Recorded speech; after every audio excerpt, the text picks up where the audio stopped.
Apocalipse capítulo 11, a partir do versículo 15. O sétimo anjo tocou a trombeta e houve no céu grandes vozes dizendo: O reino do mundo se tornou de nosso Senhor e do seu Cristo, e ele reinará pelos séculos dos séculos. E os 24 anciãos que se encontram sentados no seu trono, diante de Deus, prostraram-se sobre o seu rosto e adoraram a Deus, dizendo: Graças te damos, Senhor Deus Todo-Poderoso, que és e que eras, porque assumiste o teu grande poder e passaste a reinar. Na verdade, as nações se enfureceram. Chegou, porém, a tua ira e o tempo determinado para serem julgados os mortos, para se dar o galardão aos teus servos, os profetas, aos santos e aos que temem o teu nome, tanto aos pequenos como aos grandes, e para destruíres os que destroem a terra. Abriu-se então o santuário de Deus que se acha no céu, e foi vista a arca da aliança no seu santuário. E sobrevieram relâmpagos, vozes, trovões, terremoto e grande saraivada. Amém. Então, 7 anjos, essa é a 7ª trombeta. Então, Apocalipse capítulo 11, 15, o 7º anjo, então, tocou a trombeta e houve no céu grandes vozes, dizendo: O reino do mundo se tornou de nosso Senhor e do seu Cristo, e ele reinará pelos séculos dos séculos. Então, está aqui, a 7ª trombeta. Essa 7ª trombeta, o terceiro ai contra os homens. Vamos para o primeiro comentarista, mais acima aqui. Já fiz esse comentário inicial. Os eventos de Apocalipse, capítulo 10 e 11, constituem providências legais de Deus para efetuar os julgamentos que ainda serão executados sobre a terra. Todas as ações divinas narradas daqui por diante no Apocalipse e relacionadas ao planeta estão respaldadas nestas providências. O clamor da 7ª trombeta será festejado e celebrado no céu, que é esse primeiro versículo aqui. Então ele diz para relacionar a trombeta do jubileu com a 7ª trombeta. Isso ajudará na compreensão do júbilo celestial. A primeira, o do jubileu, anunciava o resgate e a expiação da herdade e sua devolução aos legítimos herdeiros. Então, a cada 50 anos, os judeus teriam que devolver as terras ali para os verdadeiros donos, ou os descendentes daqueles que eram donos das terras, por exemplo. A segunda, que é a que a gente está vendo hoje, anunciará a redenção e expiação da terra por seu verdadeiro dono e senhor, para devolvê-la ao herdeiro e co-herdeiros. Aqui ele está falando de nós também. O regozijo no céu se deve à reintegração do planeta ao domínio e senhorio do Rei dos Reis e Senhor dos Senhores. E dizia assim lá: mas nos dias da voz do 7º anjo, quando ele estiver para tocar a trombeta, então se cumprirá o mistério de Deus, como ele anunciou aos seus servos, os profetas. Então a gente chegou aqui na voz, né, como ele diz, na voz do 7º anjo. Conte 7 semanas de anos, isto é, 7 vezes 7 anos, de maneira que os dias das 7 semanas de anos somem 49 anos. Então, no 7º mês, aos 10 dias do mês, você fará soar a trombeta. No dia da expiação, vocês farão soar a trombeta por toda a terra de vocês. Santifiquem o 50º ano e proclamem liberdade na terra a todos os seus moradores. Esse será um ano de jubileu para vocês. E cada um de vocês voltará à sua propriedade. Cada um de vocês voltará à sua família. O 7º anjo tocou a trombeta. Então, a 7ª trombeta compreende um período de tempo e inclui todos os 12 grandes eventos de 11:15 até 13:18. Ele entende que é essa linha de tempo aqui dentro do livro de Apocalipse. A 7ª trombeta toca no meio da 70ª semana de Daniel, pois há um período de 42 meses, 1260 dias ou 3 anos e meio, desde esta trombeta até o segundo advento.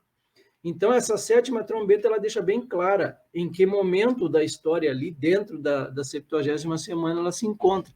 Ela facilita, né, esse entendimento para a gente. Se a sétima trombeta tocar neste momento, então as 6 primeiras tocam antes disto, e os 7 selos se cumprem antes da trombeta, então na primeira parte ali da semana de Daniel. Então tá aqui, ó. Portanto, os 7 selos e as 6 primeiras trombetas irão cumprir-se nos primeiros 3 anos e meio da 70ª semana de Daniel.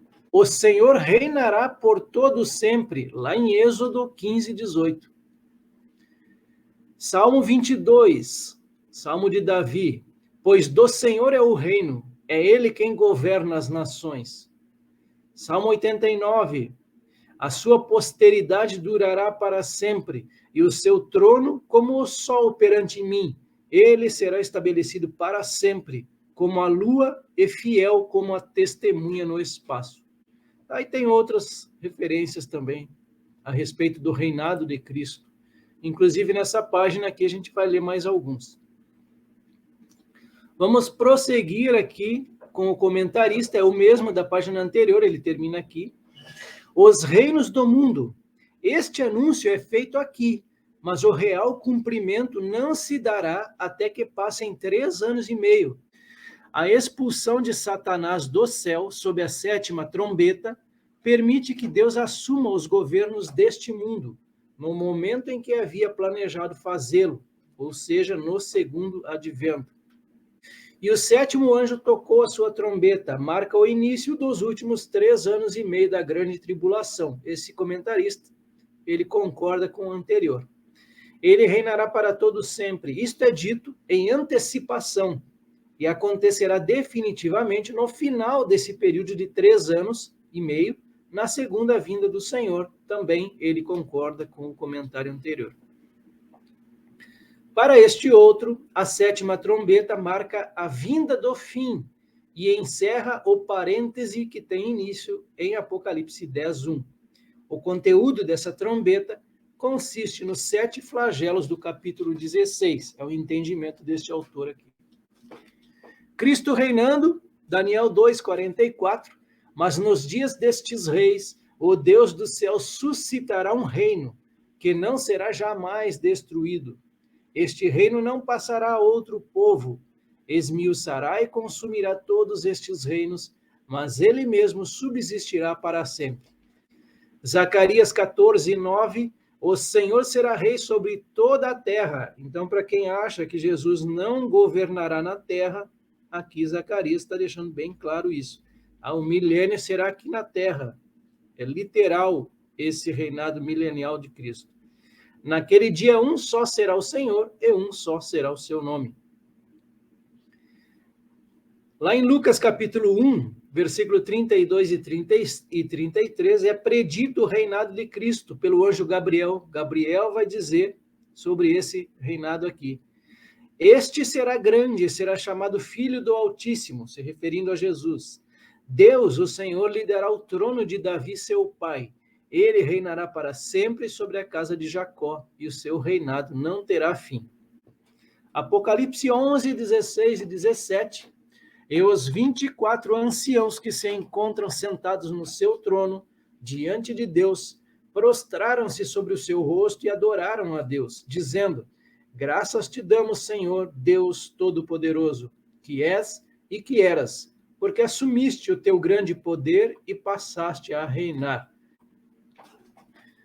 Então está aqui, ó, é o anúncio feito pelos 24 anciãos, e para este autor eles fazem 6 afirmações que são: graças a Deus por usar o seu poder, as nações iram-se, é chegado o tempo da ira de Deus, o tempo de julgar os mortos, que na verdade são os santos, o tempo de dar galardões aos santos e o tempo de destruir aqueles que destroem a terra.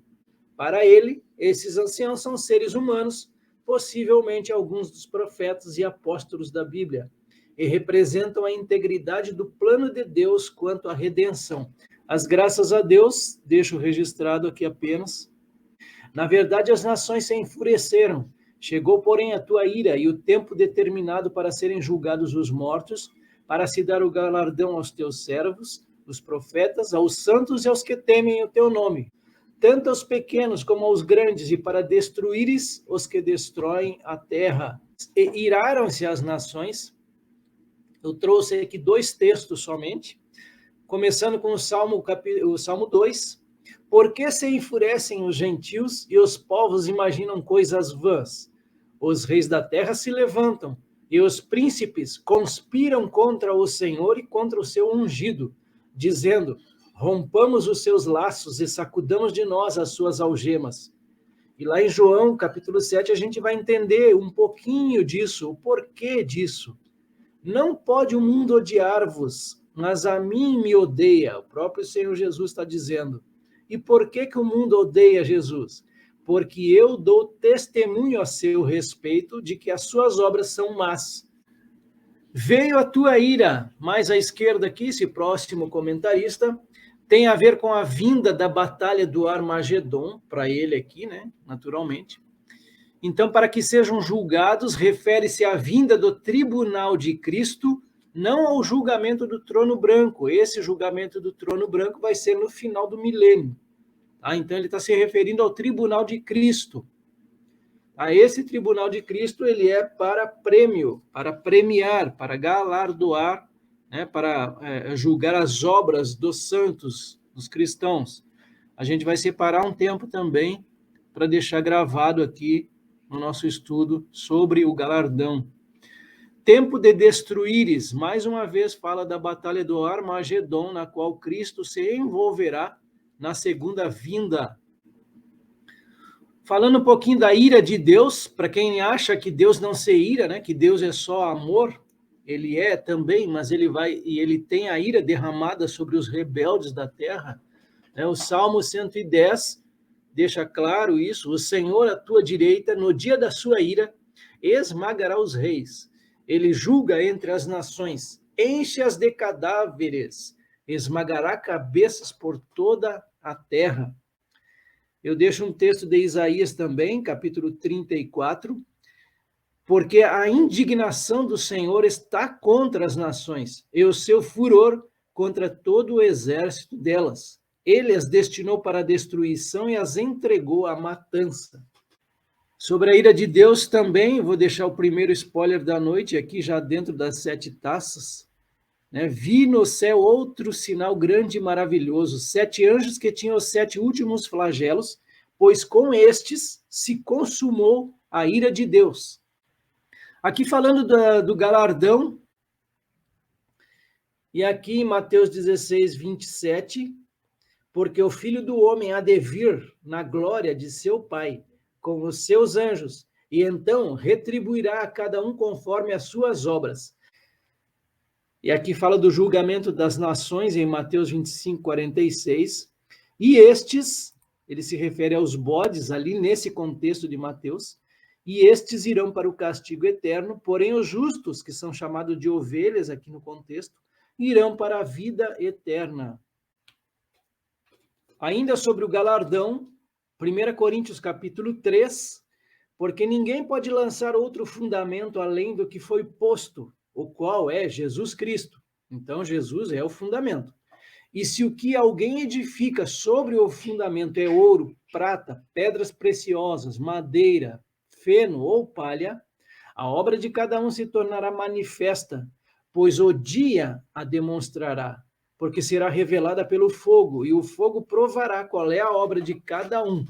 Se aquilo que alguém edificou sobre o fundamento permanecer, esse receberá recompensa. Se a obra de alguém se queimar, esse sofrerá dano, porém ele mesmo será salvo, mas como que através do fogo.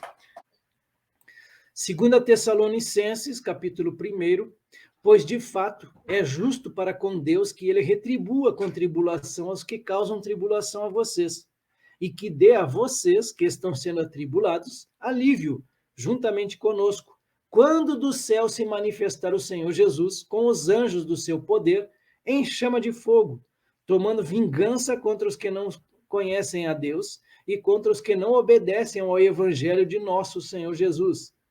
Estes sofrerão penalidade de eterna destruição, banidos da face do Senhor e da glória do seu poder. Quando ele vier naquele dia para ser glorificado nos seus santos e ser admirado em todos os que creram.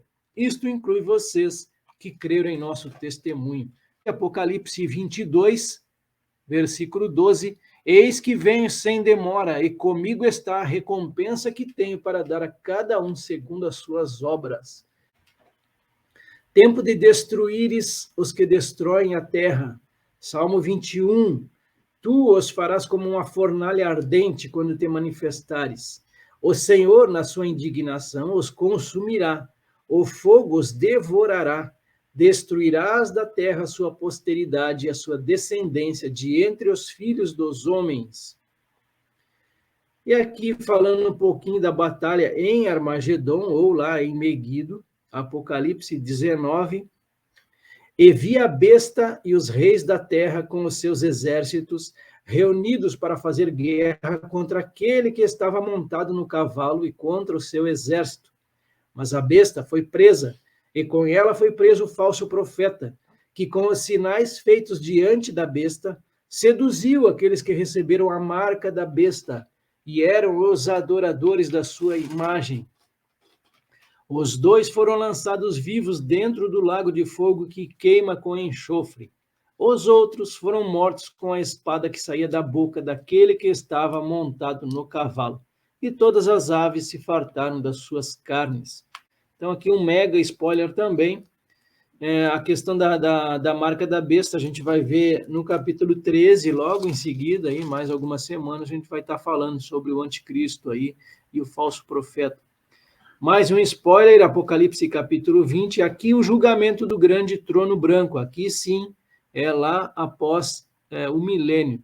Vi também os mortos, os grandes e os pequenos, que estavam em pé diante do trono.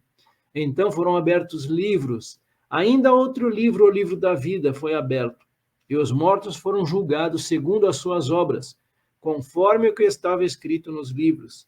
E se alguém não foi achado inscrito no livro da vida, esse foi lançado no lago de fogo.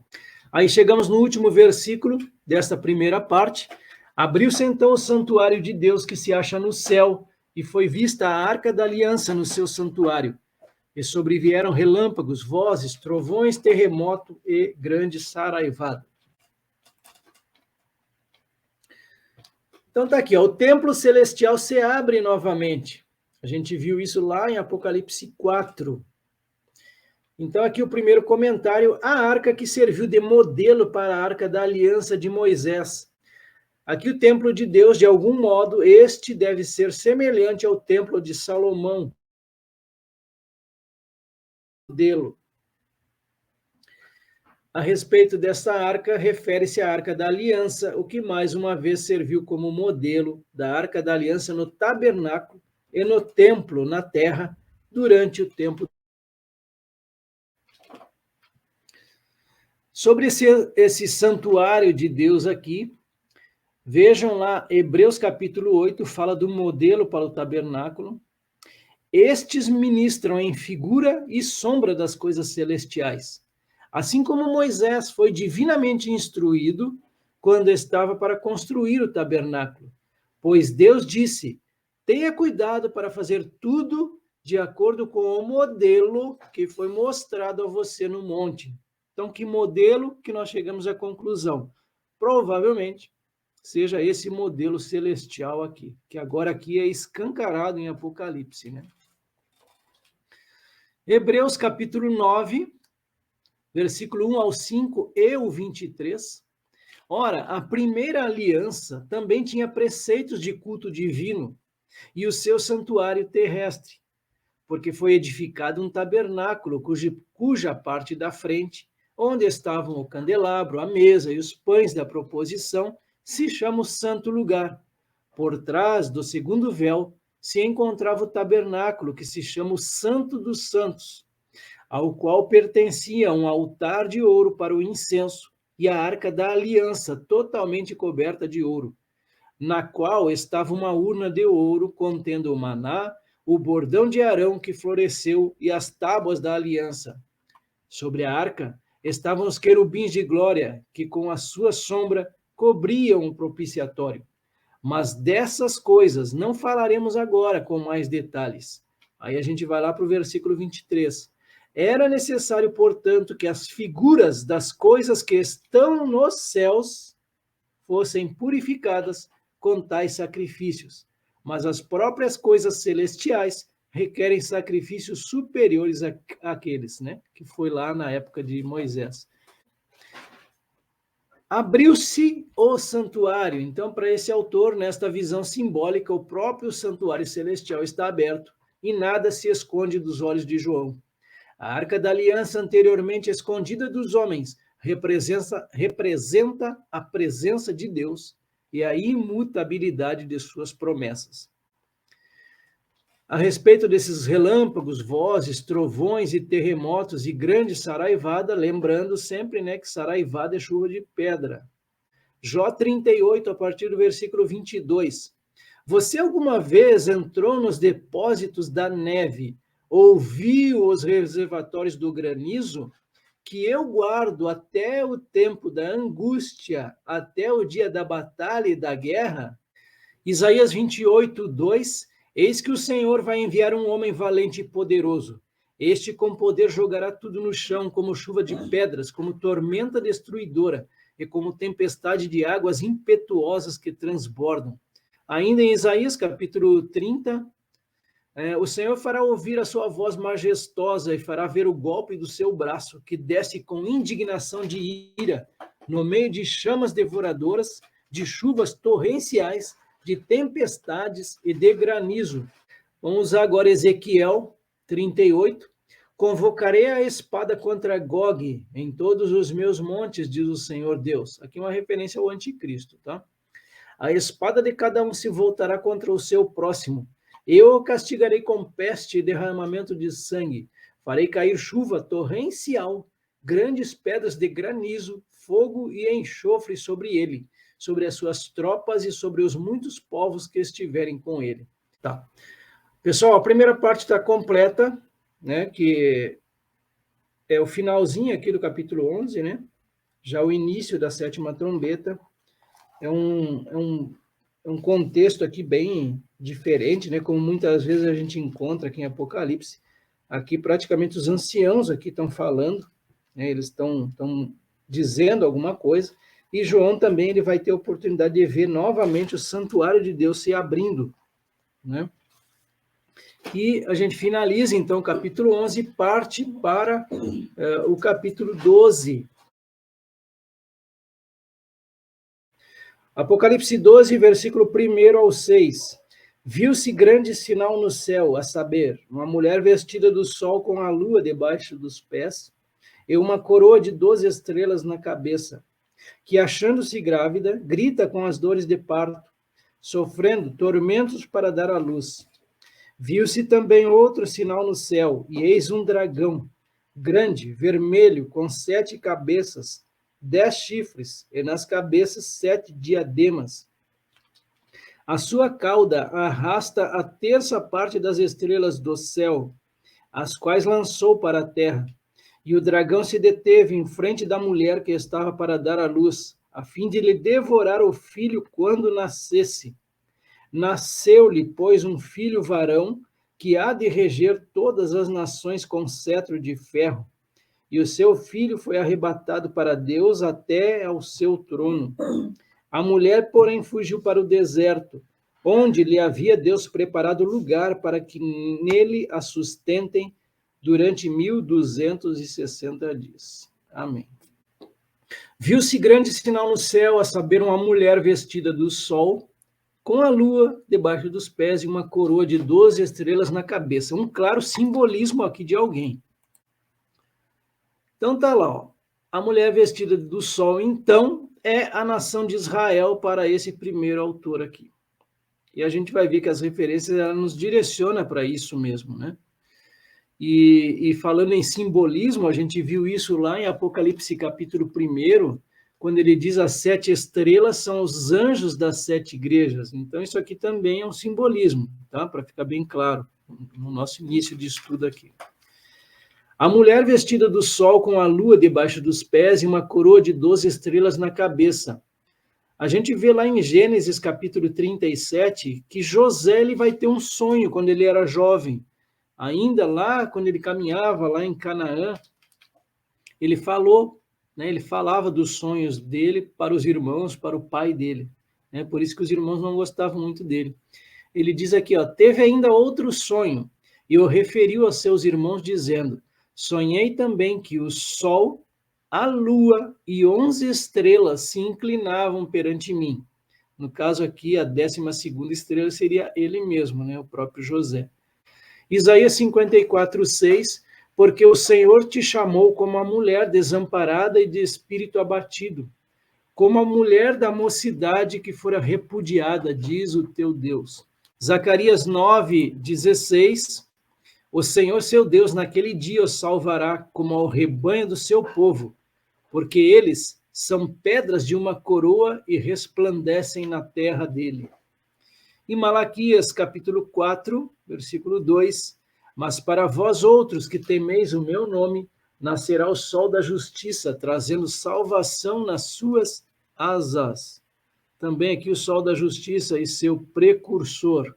Algumas referências aqui que nos levam a pensar também em Cristo.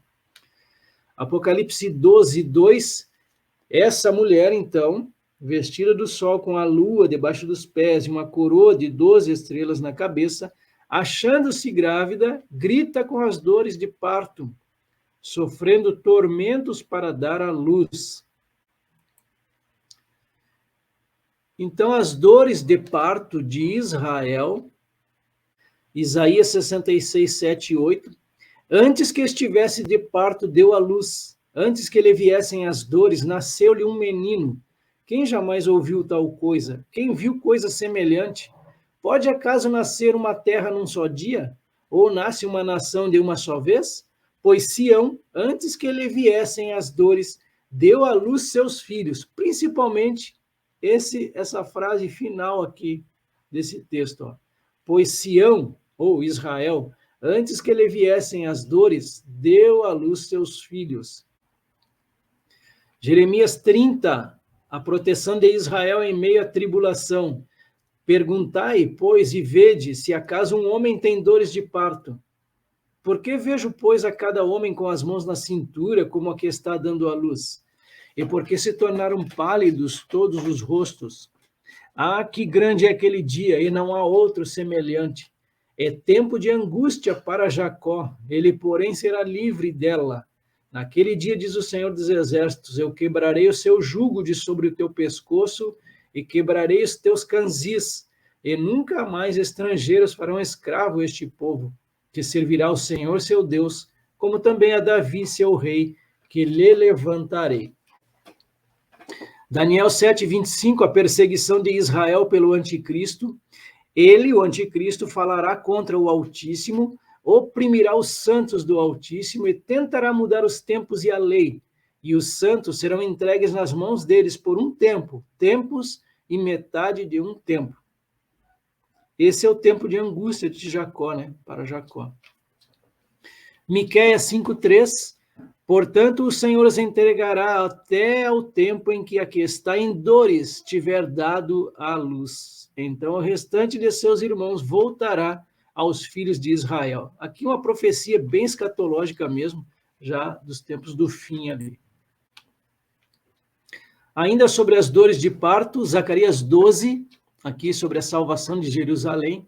O Senhor salvará primeiramente as tendas de Judá, para que a glória da casa de Davi e a glória dos habitantes de Jerusalém não sejam exaltadas acima de Judá.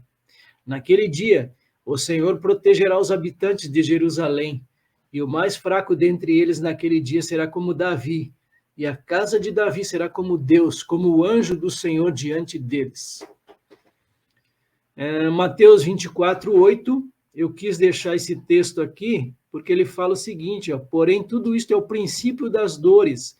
Então, aquilo que era o princípio das dores, lá em Mateus 24:8, que a gente viu, estudamos sobre os sinais da vinda de Jesus, o princípio das dores, ela passa e chega o tempo de angústia para Jacó, né, em definitivo ali, quando o anticristo ele quebra o pacto com Israel. João 16, 21. A mulher, quando está para dar à luz, tem tristeza, porque a sua hora é chegada. Mas depois de nascido o menino, já não se lembra da aflição, pelo prazer que tem de ter nascido ao mundo um homem. E a gente prossegue aqui, capítulo 12, versículo 3. Viu-se também outro sinal no céu, e eis um dragão grande, vermelho, com 7 cabeças, 10 chifres, e nas cabeças 7 diademas. O grande dragão vermelho é Satanás. Ele é usado 13 vezes em Apocalipse como um símbolo do diabo, né? Satanás. Vamos aos comentaristas. As cabeças, os diademas e os chifres da besta. As 7 cabeças e os 10 diademas significam a autoridade que o diabo exerceu e ainda exercerá sobre os reinos da terra. Os 10 chifres representam todos os reinos que se formarão nos tempos finais e que, juntos com a besta, receberão o poder das mãos do dragão. A cabeça ferida de morte que reviveu é chamada de a besta, porque todas as demais cabeças já não existem, e, portanto, ela é o que sobrou da besta, e por isso a representa. Não fiquem preocupados com esse texto aqui. A gente vai ver mais para frente falar só sobre isso, tá? Sobre essas cabeças aqui, aqueles montes, o que representa isso. Então, o dragão, Apocalipse 12, 9, aqui mesmo em Apocalipse 12, e foi expulso o grande dragão, a antiga serpente, que se chama Diabo e Satanás, o sedutor de todo mundo. Sim, foi atirado para a terra e com ele os seus anjos. Isaías 27, 1, naquele dia o Senhor castigará com a sua dura espada, grande e forte, o dragão, serpente veloz, e o dragão, serpente sinuosa, e matará o monstro que está no mar. Está falando aqui de Satanás, lá em Isaías 27. Daniel, capítulo 7, lá vamos nós para Daniel, novamente. Depois disso, eu continuava olhando nas visões da noite, eis aqui o quarto animal, terrível, espantoso e sobremodo forte, o qual tinha grandes dentes de ferro. Ele devorava e fazia em pedaços e pisava aos pés o que sobejava. Era diferente de todos os animais que apareceram antes dele e tinha 10 chifres. Aqui ele está falando que esse dragão também tem 10 chifres. Tá? Daniel 7, agora no versículo 24, os 10 chifres correspondem a 10 reis que se levantarão daquele mesmo reino, e depois dele se levantará outro, o qual será diferente dos primeiros, e abaterá a 3 reis. Então, eles estão falando da mesma coisa aqui, tá? Mesmíssima coisa, lá em Daniel e aqui em Apocalipse. Esses 10 chifres representam a mesma coisa. Quando ocorrer o milagre da ressurreição, ela receberá o poder e a autoridade dos 10 reis para formar uma poderosa liga que combaterá o cordeiro. Está falando daqueles 10 chifres ali. Tá? Então, aqueles 10 reinos que vão surgir ali antes do anticristo. Tem dois mega spoiler aqui, Apocalipse 17. Transportou-me o anjo em espírito a um deserto, e vi uma mulher montada numa besta escarlate, besta repleta de nomes de blasfêmia, com 7 cabeças e 10 chifres. Achava-se a mulher vestida de púrpura e de escarlata, adornada de ouro, de pedras preciosas e de pérolas. Ainda a gente vai ver esse texto mais à frente, mas aqui fala da mulher, esta mulher aqui, de Apocalipse 17, seria uma religião organizada, satânica, né? As 7 cabeças e os impérios que perseguiram Israel, o último ainda estando por vir. Tá? 10 chifres são 10 nações que se manifestarão no futuro. E Apocalipse ainda, no capítulo 17, os 10 chifres que viste são 10 reis, os quais ainda não receberam reino, mas recebem autoridade como reis com a besta durante 1 hora, ou seja, durante um período de tempo. As 7 cabeças, então, para este autor, símbolos dos 7 impérios mundiais que antecedem o reino do anticristo, que é o 8º reino. Esses 10 chifres não têm diademas, enquanto os da besta têm. Lá de Apocalipse 13, se vocês abrirem as Bíblias de vocês aí, vocês vão ver que essa besta aí é o contrário. E ela diz assim, ó, vi emergir do mar uma besta que tinha 10 chifres e 7 cabeças, e sobre os chifres 10 diademas, e sobre as cabeças nome de blasfêmias. Aqui, então, é invertido, tá? Em Apocalipse 13, por isso que ele faz essa referência aqui. Simbolizando que o seu poder sobre os 10 reinos será dado à besta. Suas 7 cabeças têm diademas, simbolizando seu governo sobre os 7 reinos antes do reino do anticristo. As 7 cabeças na besta não têm diademas, significando que o anticristo não governou os 7 reinos que precederam o seu reino, que vai ser o 8º. Então, todos aqueles reinos anteriores que eu mencionei ali, agora há pouco, o anticristo não os governou, mas ele vai governar o próximo, que será o 8º reino. A sua cauda arrastava a terça parte das estrelas do céu, as quais lançou para a terra. E o dragão se deteve em frente da mulher que estava para dar à luz, a fim de lhe devorar o filho quando nascesse. A influência do dragão. João viu que o dragão tinha uma poderosa cauda. Essa figura alude à liderança do diabo, bem como a sua astúcia e a capacidade de influenciar e ao fascínio que ele exerce sobre os anjos caídos.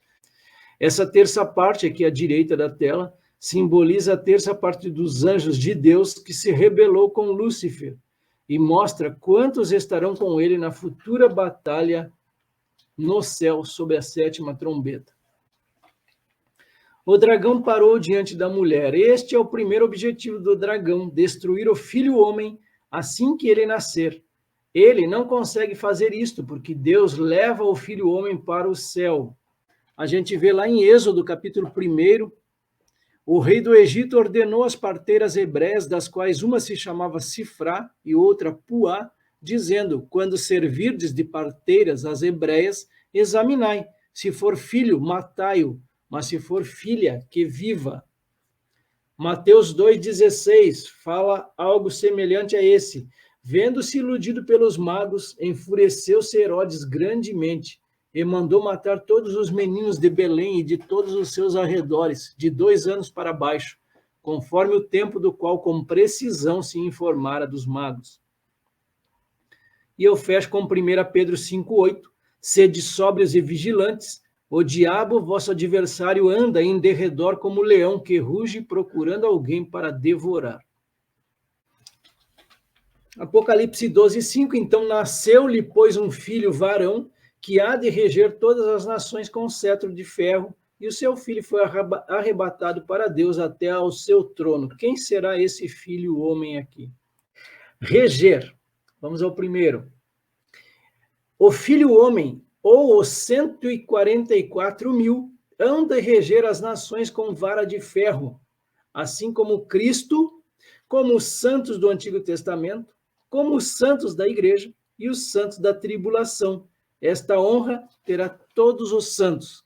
Então, para este autor e para outros autores, aquele que se encaixa mais aqui nesse filho varão seriam os 144.000 selados de Israel. Arrebatado, o filho homem ou os 144.000 serão arrebatados, assim como todos os mortos e os que vivem em Cristo.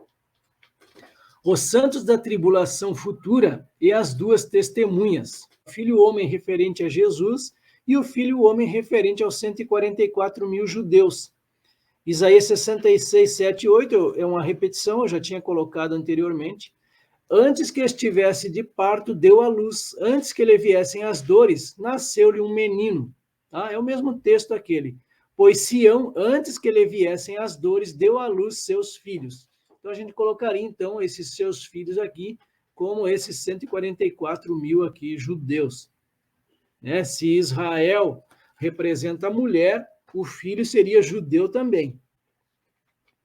Apocalipse 7,4, então ouviu o número dos que foram selados, que eram 144.000 de todas as tribos dos filhos de Israel. Apocalipse 14:1, olhei e eis o cordeiro em pé sobre o monte Sião, e com ele 144.000, tendo na fronte escrito seu nome e o nome de seu pai. Algumas referências a Jesus aqui, reinando, né, sobre as nações, e aqui a referência a todos os filhos de Deus de todas as épocas também. Aqui também a corregência, né? Foi arrebatado ao trono, também deixo como exemplo aqui, somente para constar. E a gente chega ao último versículo, 12:6. A mulher, porém, fugiu para o deserto, onde lhe havia Deus preparado lugar para que nele a sustentem durante 1.260 dias. Israel foge para o deserto de Edom e Moabe, onde escapa do anticristo. Preparado um lugar, então, este autor, que é o mesmo, né? Mesmo aqui de cima, Edom, Moabe e Amon escapam do anticristo e preparam um refúgio para Israel na tribulação. Fosse alimentada pelos árabes da atual Jordânia e Arábia. Eles aqui, para este autor, seriam aqueles que iriam alimentar, cuidar deles. 1.260 dias, este é o número de dias em que a mulher foge para o deserto. E o filho, que para eles são 144.000, fica no céu antes do segundo advento de Cristo. Isaías 16, do versículo 1 ao 5, aqui a prenúncia da fuga de Israel para Moabe e Edom. Enviem cordeiros aos dominadores da terra, desde Sela. Sela é Petra, na atual Jordânia. Pelo deserto até o monte da filha de Sião, como pássaro espantado, lançado fora do ninho, assim são as filhas de Moabe, nos vales do rio de Arnon. E aí ele diz a Judá, dê-nos um conselho, tome uma decisão. Faça com que em pleno meio-dia sua sombra seja como noite para nós. Olha só aí. Esconda os desterrados e não revele onde estão os fugitivos, que os desterrados de Moabe possam morar em seu território. Sirva-lhes de esconderijo contra o destruidor. Quando o homem violento tiver fim, a destruição for desfeita, e o opressor deixar a terra, então um trono será estabelecido em bondade, sobre ele se assentará com fidelidade no tabernáculo de Davi.